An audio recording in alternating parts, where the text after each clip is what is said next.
കോതമംഗലത്ത് സിനിമാ ലൊക്കേഷനിൽ നിന്ന് കാണാതായ നാട്ടാനയെ കണ്ടെത്തി. വനപാലകരുടെ നേതൃത്വത്തിൽ മണിക്കൂറുകൾ നീണ്ട തിരച്ചിലിനൊടുവിൽ ഭൂതത്താൻകെട്ട് തുണ്ടം വനമേഖലയിൽ നിന്നാണ് പുതുപ്പള്ളി സാധുവിനെ കണ്ടെത്തിയത്.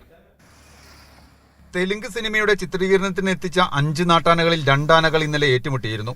പുതുപ്പള്ളി സാധു, തടത്താവിള മണികണ്ഠൻ എന്നീ ആനകളാണ് കൊമ്പ് കോർത്തത്. ഉൾക്കാട്ടിലേക്ക് കയറിയ സാധുവിനെ കാണാതായതോടെ തെരച്ചിൽ ആരംഭിച്ചു.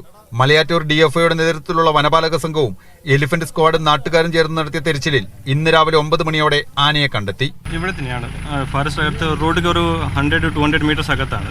ഒരു രാത്രി മുഴുവൻ അലഞ്ഞു തിരിഞ്ഞതിന്റെ അവസ്ഥ ആനയ്ക്കുണ്ടായിരുന്നു.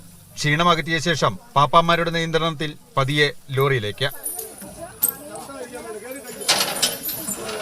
ആനയ്ക്ക് കാര്യമായ പരിക്കുകളില്ലെന്നും നിയമാനുസൃതമായാണ് ആനയെ എത്തിച്ചതെന്നും ആനയുടമ. വേറെ കുഴപ്പങ്ങളൊന്നും ആനയ്ക്കില്ല. വേറെ ആന ഇതിൻ്റെ പുറകിൽ വന്ന് കുത്തിയോണ്ടാണ്. കുത്തിയിട്ട് ഒരു കുത്തുകൊണ്ടും നിന്നില്ല, പുറകെ നടന്നു കുത്തുകാരൻ. അതുകൊണ്ടാണ് അത് ഓടിപ്പോയത്. ആന ഇടഞ്ഞതിനെ തുടർന്ന് മറ്റാനകളെ ഇന്നലെ തന്നെ മാറ്റിയിരുന്നു. സിനിമാ ചിത്രീകരണവും താൽക്കാലികമായി നിർത്തിവെച്ചു. മണിക്കൂറുകൾ നീണ്ട പരിശ്രമത്തിനൊടുവിൽ സാധുവിനെ സുരക്ഷിതമായി കരയ്ക്ക് കയറ്റാനായി.